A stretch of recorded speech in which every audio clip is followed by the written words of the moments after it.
The following content may include discussions or topics that could be triggering or upsetting to individuals who have experienced similar traumas. Viewer discretion is advised. There was a time when David Mayo stood at the very heart of Scientology. He wasn't just any auditor. He was the man that L. Ron Hubbard trusted above everyone else to carry out the church's most secretive, powerful techniques. He helped to shape Scientology's core teachings, guiding followers through levels most of us can't even imagine. But then, in a shocking twist, David Mayo was cast out, declared an enemy.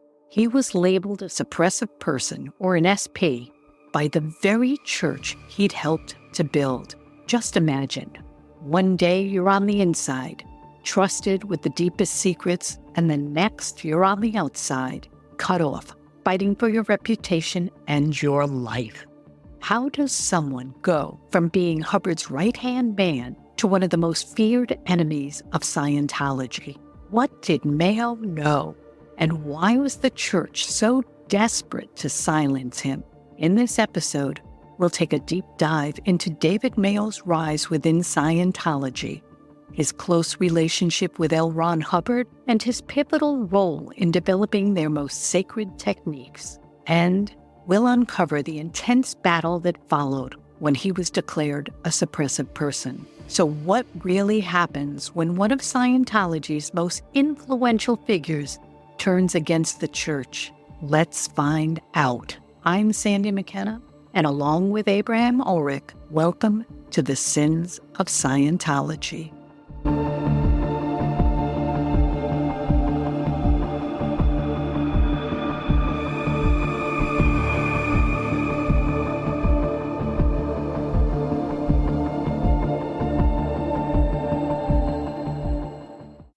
David Mayo was born in New Zealand in 1940, and like many who would later become deeply involved in Scientology, he was searching for something beyond the conventional. Not much is widely known about his childhood or early years before he encountered Scientology, but by the 1960s, Mayo was already seeking spiritual answers. He was drawn to Scientology partly due to its promise about self-improvement and spiritual advancement, something that appealed to many people of that era, as it was a time when new spiritual movements were growing in popularity worldwide. Mayo began studying Scientology in New Zealand, likely around the mid-1960s. He demonstrated an early aptitude for auditing, the church's unique form of spiritual counseling. Auditing sessions involve the use of an e-meter, a device that is said to measure the spiritual state of a person as they answer questions. Those who excelled in auditing were highly valued in Scientology, and it wasn't long before Mayo's talents were noticed. By the late 1960s, Mayo had not only become a skilled auditor, but he had also fully dedicated himself to Scientology. He made the significant decision to join the Sea Organization, the elite and militaristic branch of Scientology that is responsible for running the organization's day-to-day operations. The Sea Org is known for its extreme level of commitment, with members signing a billion-year contract to symbolize their dedication to the movement across multiple lifetimes. Joining the Sea Org also meant working closely with the upper echelons of Scientology, and Mayo quickly distinguished himself. His sharp mind, profound belief in the teachings of L. Ron Hubbard, and mastery of auditing made him stand out. He was a natural fit for the intense demands of Sea Org life and began rising rapidly through the ranks. As Mayo's reputation grew, so did his responsibilities within the organization. By the 1970s, L. Ron Hubbard had taken a special interest in him, and Mayo was entrusted with delivering Scientology's highest-level auditing processes, including the operating Thetan levels, or OT levels. The OT levels are some of the most secretive and controversial teachings within Scientology, believed to unlock a person's full potential and free them from the confines of the physical universe. In particular, Mayo became known for his ability to deliver new era Dianetics for operating Thetans, NED for OTs, a process that was created after Hubbard reportedly suffered a stroke in the late 1970s. Hubbard was said to have entrusted Mayo with developing this advanced auditing process as part of his recovery. This close relationship between Hubbard and Mayo was seen as a significant mark of trust, as very few were allowed to work with Hubbard directly. let alone help shape new levels of the Scientology bridge to total freedom. Mayo was also believed to have personally audited Hubbard, a prestigious and high-stakes role within the church. Auditing the founder of Scientology himself placed Mayo at the pinnacle of the organization's spiritual hierarchy. At the time, the organization touted Hubbard's own spiritual advancement as proof of the efficacy of auditing, so having someone as trusted as Mayo in this role was crucial. David Mayo's work didn't stop with Hubbard. He also became the go-to auditor for high-ranking Sea Org members and prominent Scientologists. His role often involved handling the most difficult and complex cases within the church from a spiritual and organizational perspective. As one of Scientology's top technical minds, Mayo was part of a select group deeply involved in developing and refining Scientology's auditing technology and processes. His understanding of Scientology's tech, a term used to describe its spiritual and auditing methods, was unparalleled, making him revered within the organization.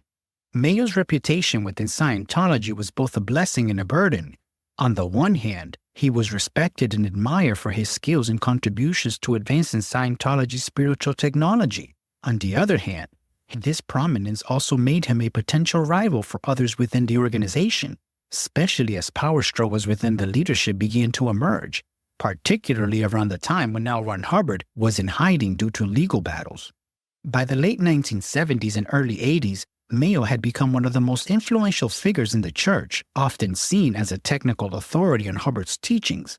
However, this role put him in a precarious position as David Miscavige, a rising figure in Scientology, began consolidating power.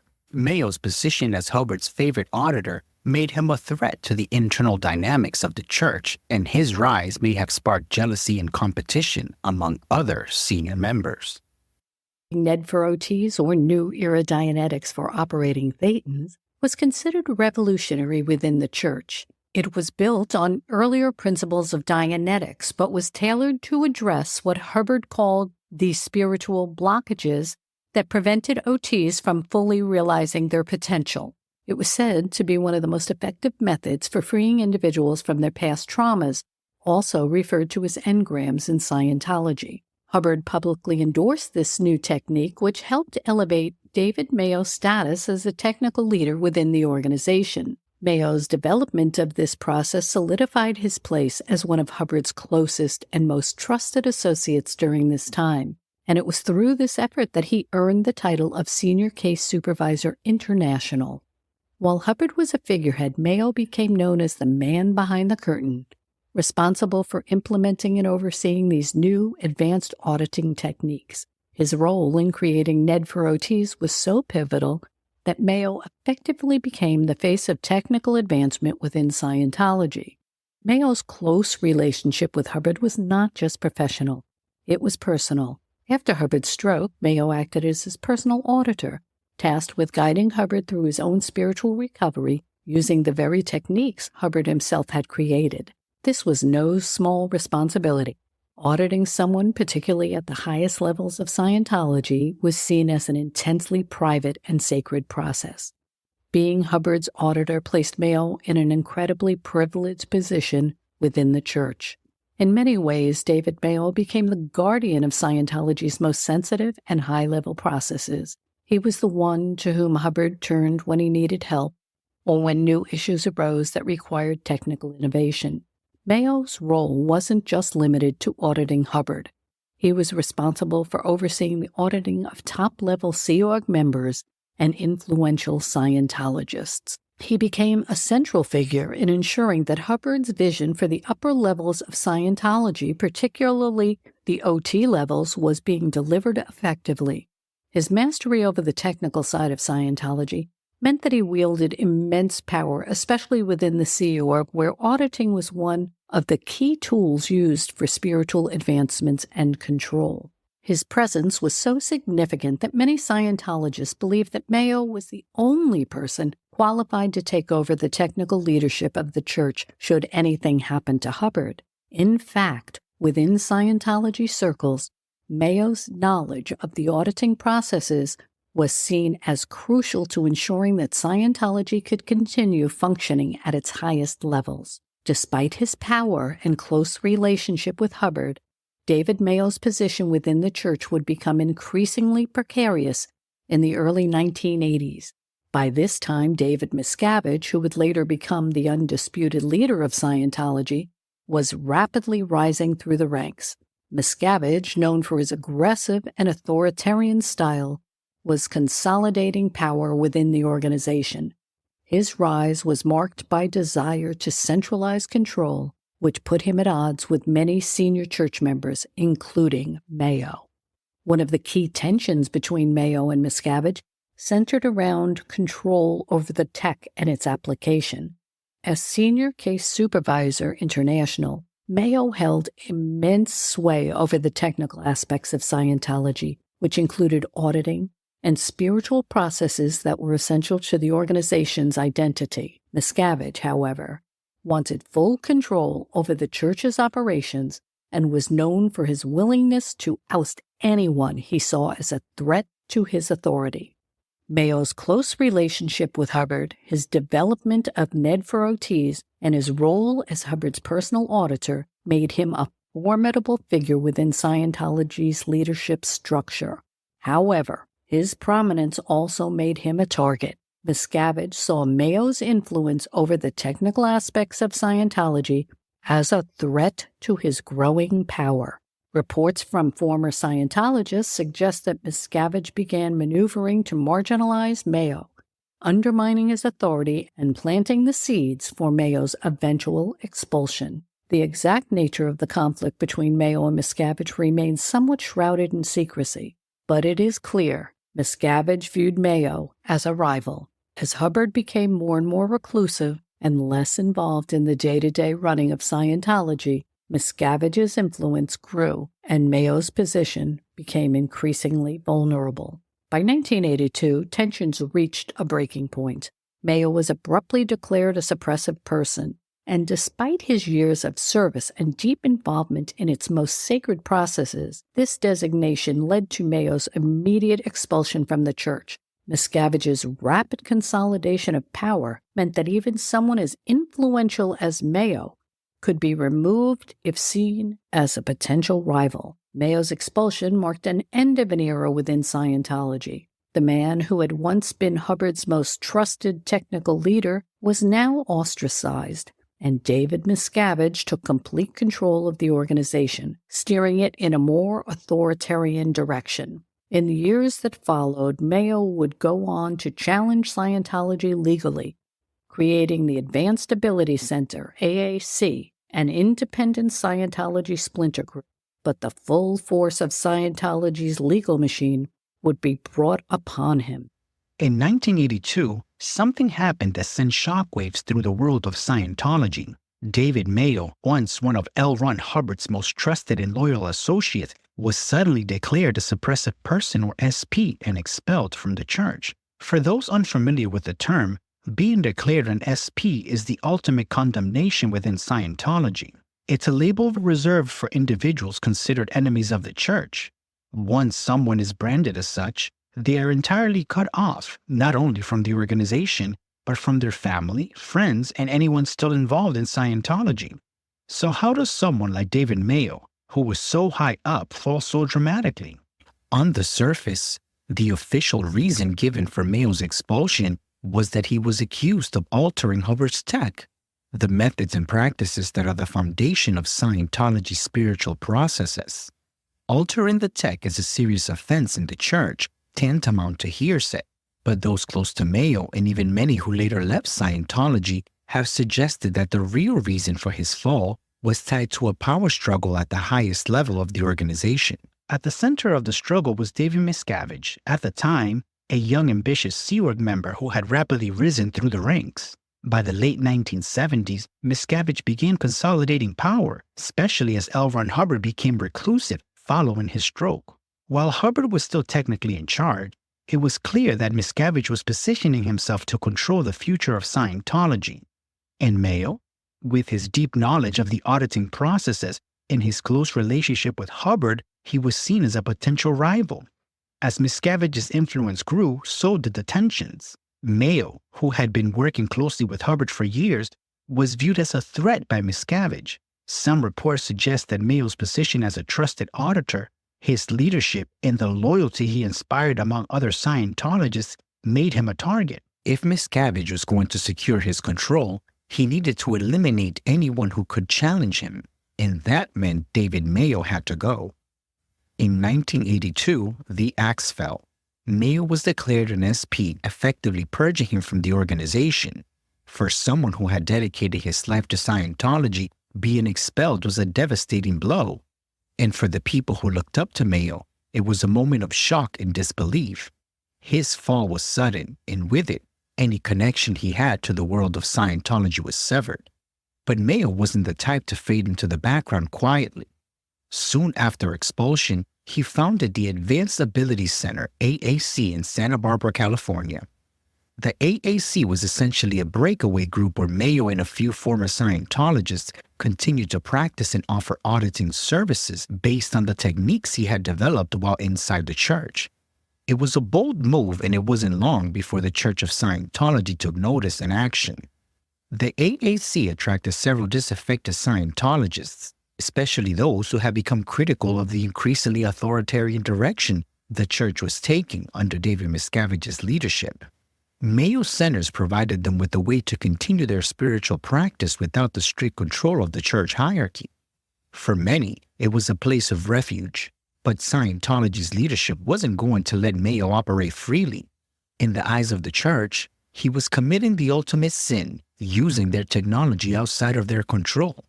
So they launched a fierce legal campaign against him, filing lawsuits to stop him from delivering auditing services and accusing him of copyright infringements for using processes that the church claimed ownership of. The church also went after Mayo with what has been described as a campaign of harassment. The fair game policy, which allows Scientology to take extreme measures against those declared as SPs, meant that Mayo and his supporters faced constant legal pressures, personal attacks, and public denigration. The legal battle between Mayo's AAC and the Church of Scientology became protracted and bitter. Mayo's center was sued multiple times, with the church using its vast resources to wear down Mayo and his supporters. The lawsuits focused on the church's claim that auditing processes, such as MED for OTs, were proprietary and could not be used outside Scientology. The legal and financial strain eventually forced the AAC to close its doors in the late 1980s, bringing an end to Mayo's public fight. But even though the AAC was shut down, the legacy of Mayo's challenge to Scientology lingered. His case exposed the internal power struggles within the church and highlighted the extent to which Scientology was willing to go to protect its control over its spiritual technology. And for Mayo, although he had lost the legal battle, he had gained something perhaps even more important, a sense of freedom and independence from the organization he had once served so loyally. Let's examine this clip of David Mayo.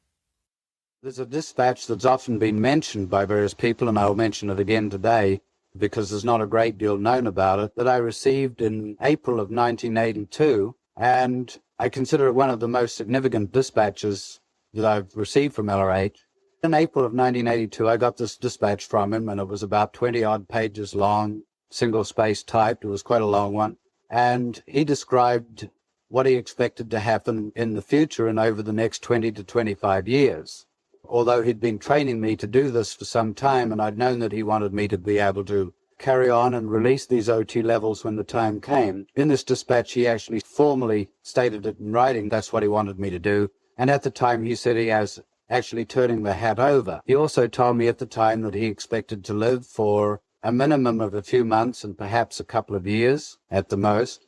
There were several paragraphs in which he told me not to get upset about the idea of him dropping his body and so on, and pointed out, and I'm mentioning this because I think it's relevant and I think most people should know it, that it wasn't something to be sad about or anything. He'd accomplished what he'd set out to accomplish in this lifetime, which was basically to map out the bridge, and he'd done that. And he said that even if it was possible to extend his life, he didn't particularly have any great desire to do so in this body. He wanted to go on and be able to start a new game. And he also estimated that he would be gone for some time, He didn't say doing what, but he said he would be, and he asked me basically to look after three things to do with the tech. One was overseeing the quality of delivery of tech by other people and to ensure that a high-quality delivery continued.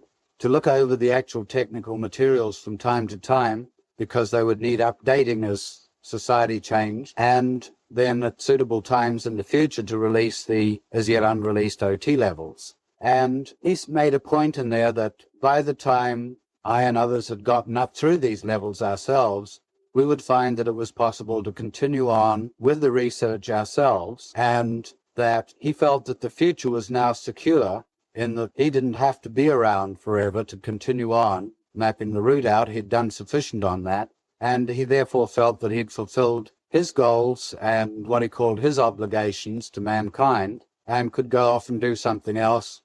But he said he would check back in 20 to 25 years to ensure it was all going well and so on. When David Mayo was declared a suppressive person back in 1982, the Church of Scientology didn't just cut ties with him, it launched a full-scale offensive. It was clear from the start that the church wasn't going to let Mayo go quietly. His knowledge of upper levels of Scientology's tech, especially his role in developing new era Dianetics for operating thetans, NED for OTs, made him a direct threat. The church had invested years promoting Mayo as one of their brightest stars, and now he was on the outside, using the same knowledge in ways they couldn't control. The legal battle began almost immediately after Mayo founded the Advanced Ability Center in Santa Barbara. The church claimed that Mayo was using their intellectual property, the techniques and auditing processes he had helped refine, without permission. Central to the lawsuits was the assertion that Mayo's use of NED for OTs violated Scientology's copyrights, a move that was as much about protecting their financial interests as it was about maintaining control over their spiritual techniques. The church filed multiple lawsuits against Mayo and his AAC, hitting him with claims of copyright infringement, trade secret violations, and unfair competition. These lawsuits were designed to be relentless, aimed at not only shutting down Mayo's operation, but draining him financially. In the church's view, allowing Mayo to continue offering Scientology-style auditing outside of their structure set a dangerous precedent. If other former members began doing the same, Scientology's tight control over its tech could unravel. Beyond the courtroom, the church is reported to have unleashed another weapon in its arsenal, the infamous fair game policy. According to this policy, anyone declared an enemy of the church or an SP could be lied to, sued, tricked, or destroyed. Mayo was no exception. Former Scientologists and critics of the church have long alleged that the church employed harassment tactics aimed at breaking them down personally, professionally, and emotionally. There were reports of intimidation and surveillance with private investigators allegedly following Mayo, scrutinizing his every move and attempting to gather any information that could be used against him. The goal was to make life so unbearable that he would either stop his breakaway efforts or be unable to continue his legal battles. It wasn't just about winning in court, but about making Mayo feel the full weight of what it meant to defy Scientology. This legal and personal onslaught was a massive show of force, a reminder to all former members that leaving the church didn't mean you could escape its reach. Scientology has a long history of aggressively pursuing those who it perceives as enemies, and Mayo's case was no different. For David Mayo, the relentless legal battles took an enormous toll, both professionally and personally. At first, he scored some early victories in court, as judges initially sided with him on certain legal claims, pushing back on Scientology's aggressive tactics. This gave Mayo and his supporters a glimmer of hope that the church's legal stranglehold could be broken. But Scientology, with its vast financial resources, was in it for the long haul. They continued to file new claims, appeal court decisions, and pursue every legal avenue to drain Mayo's time, energy, and financial resources. The church was well known for its strategy of litigation by attrition, not necessarily aiming to win each battle outright, but to overwhelm their opponents with an endless barrage of lawsuits, paperwork, and legal fees. For Mayo, this meant years of fighting, not just for his right to operate the AAC, but for his livelihood. The emotional strain was immense. Imagine pouring your life's work into something, only to have it ripped away by the organization you had once been devoted to. And now that very organization was determined to destroy everything you had built outside of it. The cost of defending himself against such a powerful adversary drained Mayo's resources.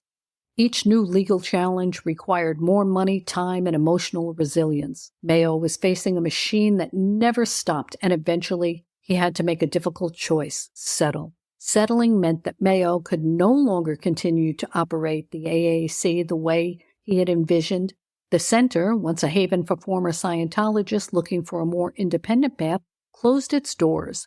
The church had won, in a sense, not necessarily because it proved their case in court, but because they had worn Mayo down. The emotional toll was just as severe. Mayo had been at the top of Scientology's hierarchy, trusted by L. Ron Hubbard himself and lauded for his technical brilliance. Now he was a man without a movement, ostracized from the very community he had once helped to lead. This sense of betrayal, combined with the years of legal harassment, took a deep emotional toll on him. Many who knew Mayo during this time said that he had become more withdrawn, and the constant stress of battling Scientology had left him drained. While the exact details of the settlement are not public, it's clear that Mayo was forced to retreat from public life. The Advanced Ability Center, once a beacon of hope for a disillusioned Scientologist, was now gone. And for Mayo, this marked the end of his public fight against the church. The legal system may have offered him some brief reprieves, but in the end, the sheer weight of Scientology's legal and financial power was just too much to overcome. David Mayo's story isn't just about one man's rise and fall within the Church of Scientology. It's a reflection of how the church operates on a much broader scale, particularly when it comes to its treatment of higher-ranking defectors. Mayo's experience isn't unique, and it reveals a pattern of behavior that has repeated itself with other prominent members who have dared to leave or challenge the church. The Church of Scientology has long been known for protecting its inner workings at all costs, especially for those who held positions of influence. When someone like David Mayo, once L. Ron Hubbard's most trusted auditor, decides to leave or is forced out, the church's response is swift and severe. It's not about severing ties with that person. It's about making sure they are publicly discredited, isolated, and in many cases, legally and personally destroyed. Think about other prominent defectors like Mike Rinder, who was once the head of the church's Office of Special Affairs, or Marty Rathbun, another high-ranking member who left and faced a barrage of attacks. Both men, like Mayo, were once deeply embedded in the core of Scientology's leadership. When they left, they didn't just walk away, they became targets. The church launched campaigns of harassment against them using the fair game policy, which allowed them to be sued, lied to, and even stalked. In Mayo's case, his position as the technical mind behind so much of Scientology's auditing processes made him a particular threat. Just like Rinder and Rathbun, Mayo wasn't simply a follower, but an architect of the church's core teachings. The same thing happened to Ron Miscavige, David Miscavige's own father, who left Scientology and later wrote about the extreme surveillance and intimidation tactics used against him. The church has a well-oiled machine for handling defectors, especially those once in positions of power. It's not just about cutting ties. It's about erasing the defectors' influence, ensuring they no longer have a voice that could sway other members. Like many others, Mayo found himself in that machine's crosshairs. Scientology couldn't afford to have someone of his stature freely operating outside the church, delivering some auditing processes they claimed ownership of. This tactic of erasure and discrediting doesn't just silence the individual. It serves as a warning to others still within the church. It tells members that leaving Scientology isn't just about walking away. It's about facing the full weight of the organization's legal and personal resources. Mayo's experience is a powerful illustration of how Scientology controls its narrative by controlling the fate of those who step out of line, and it echoes in the stories of every high-ranking defector since. But here's the thing. No matter how hard Scientology tried to erase David Mayo, his legacy lived on. Despite the lawsuits, the harassment, the character attacks, for many years Mayo was responsible for refining and implementing some of Scientology's most advanced processes, especially at the operating thetan levels. He helped develop Net for OTs, a cornerstone of the church's spiritual practices. When he left Scientology and started the Advanced Ability Center, AAC, Mayo wasn't just running a breakaway group. He was continuing what he saw as the true spiritual mission of Scientology. Many who had become disillusioned with the authoritarian direction of the church under David Miscavige found refuge in Mayo's center. These former members didn't see Mayo as a traitor or a villain. They saw him as a preserver of the original tech. In fact, for some ex-Scientologists, Mayo represented the purer, less commercialized version of Scientology. His breakaway group, the AAC, was about getting back to the heart of what they believe L. Ron Hubbard's teachings were meant to be. While the church was focused on expanding its real estate holdings and securing tax-exempt status, Mayo's followers saw him as someone who was still genuinely focused on spiritual advancement. Even after the AAC was forced to close, Mayo's influence didn't disappear. Many former members who left Scientology during that time still held on to the auditing techniques they learned from him, passing them on to independent Scientology communities that continue to exist today. These groups, often referred to as the Free Zone, are comprised of people who still practice Scientology's auditing processes, but outside of the control of the official church, and for much of what they practice is rooted in Mayo's work. Decades later, Mayo's contributions to the technical side of Scientology are still discussed and respected in these circles. While the church did its best to bury his legacy, former members remember him as someone who dared to defy the institution, not by rejecting Scientology outright, but by trying to bring it back to what he believed it was truly meant to be. In a way, Mayo's story is one of spiritual integrity. He never stopped believing in the power of the auditing tech, even after the church had cast him out. For many former Scientologists, especially those in the Free Zone, Mayo's willingness to stand up to the church's leadership and continue practicing the tech on his own terms makes him a figure of admiration. He is someone who refused to be controlled and understood the power of what he had helped build, but wasn't willing to let it be monopolized by a single institution.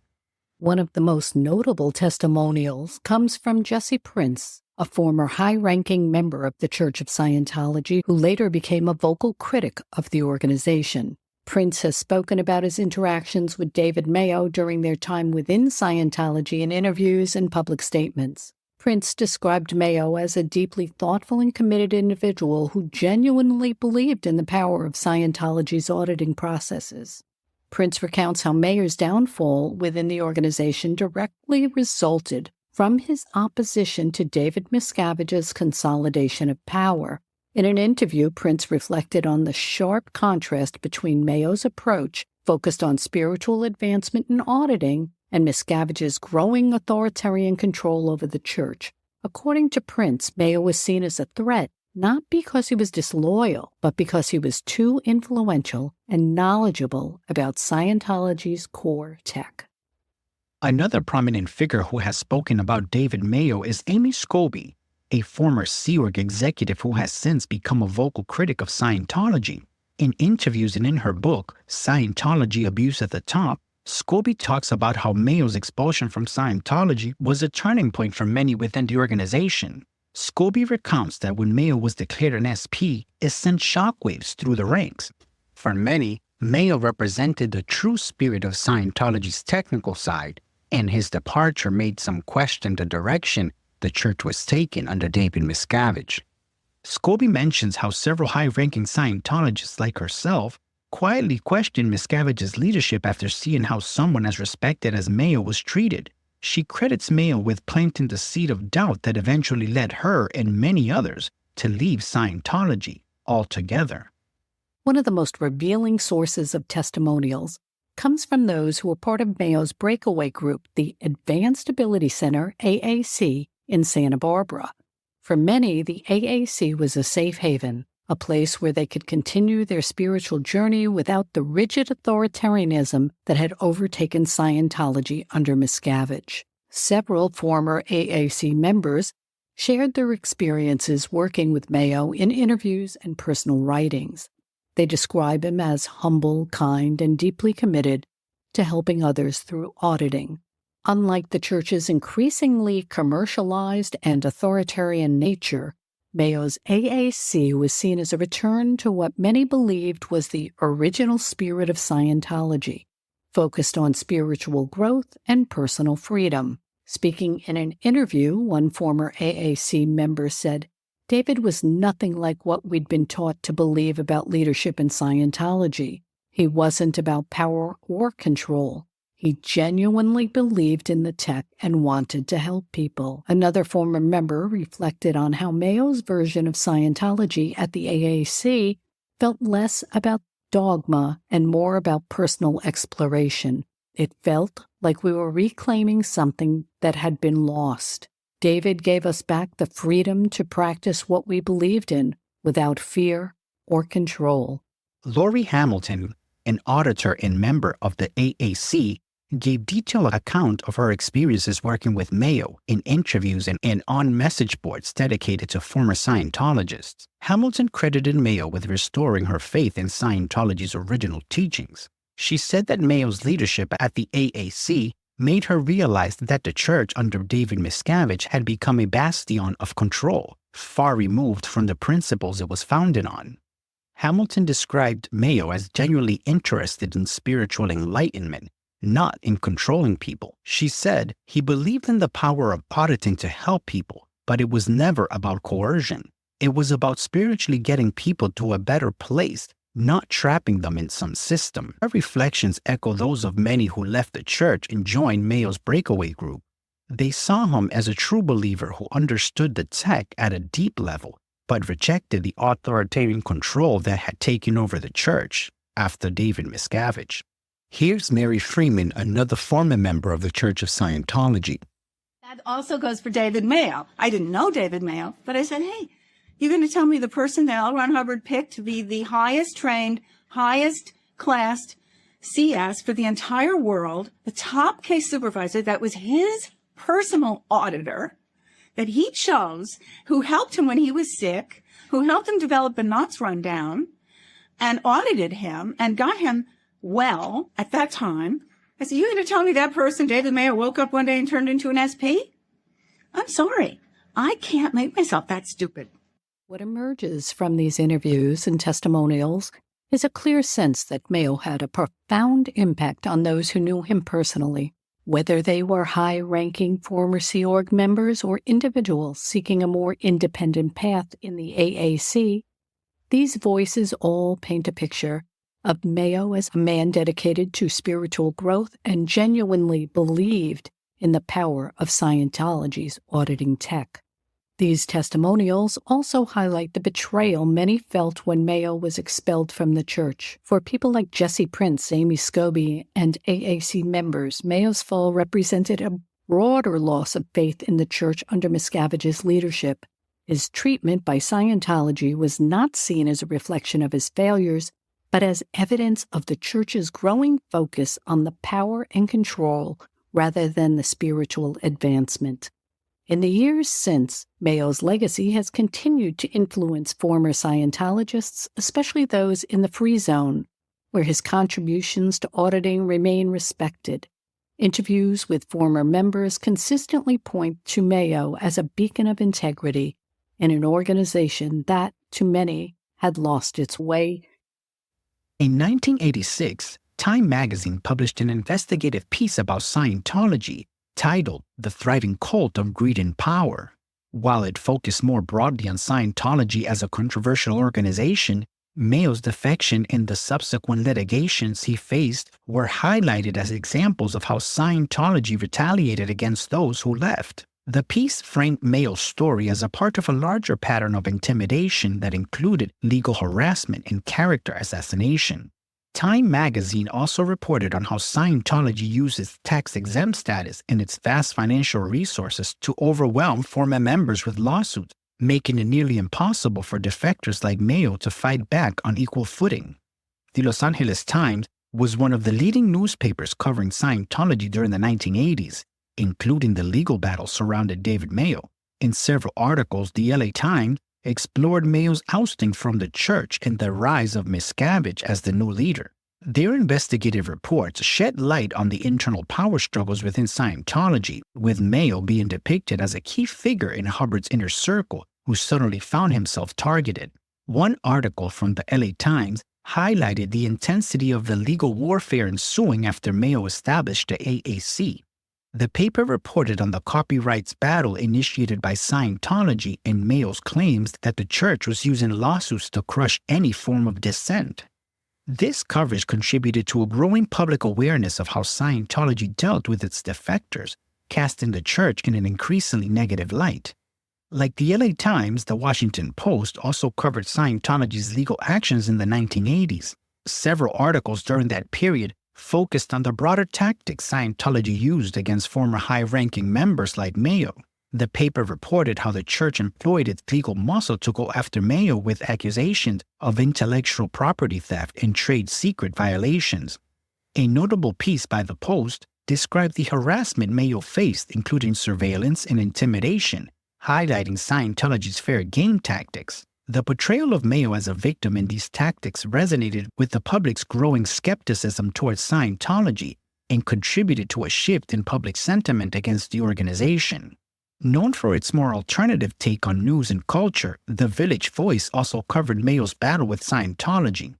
The publication focused on the human side of the story, exploring Mayo's personal journey from one of Hubbard's most trusted auditors to a figure fighting for his right to continue practicing the auditing techniques he had helped develop.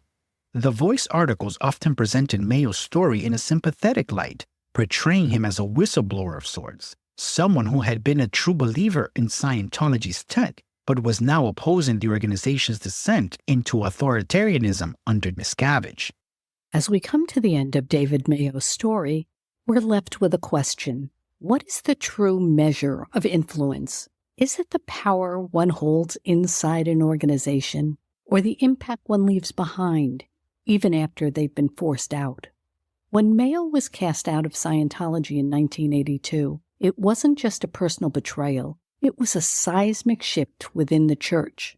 Here was a man who had been at the very heart of Scientology's most sacred practices, a trusted lieutenant of L. Ron Hubbard himself, and suddenly he found himself on the outside, labeled a suppressive person.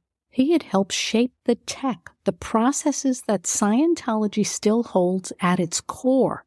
Yet he became a target, threat, someone to be erased from their history. And yet, despite the church's efforts to vilify and silence him, the ripples of David Mayo's influence can still be felt today. His contributions to auditing, especially his work on the upper levels of Scientology's spiritual teachings, remain foundational within the church and the independent Scientology movement. Those who broke away from the official church often looked at Mayo as a figure of inspiration, a man who continued to believe in the tech even when he no longer believed in the institution behind it. You have to wonder, how many of those auditing processes still practiced today have Mayo's fingerprints all over them? How much of what Scientology teaches and uses, even now, is built on the work that Mayo poured his heart and soul into? While the official church may never acknowledge his legacy, it's undeniable that Mayo's work laid the groundwork for much of what the church holds sacred. And then there's the Free Zone, that group of independent Scientologists who continue to practice the tech without the authoritarian grip of the church. Many in this movement still revere Mayo, viewing him as a hero who dared to take Scientology's teachings back to their roots, back to a time when it wasn't about control or coercion, but about spiritual growth and personal freedom. His influence lives on in these communities where these principles he helped develop are still taught, practiced, and respected. So we're left with this thought. David Mayo may have been exiled.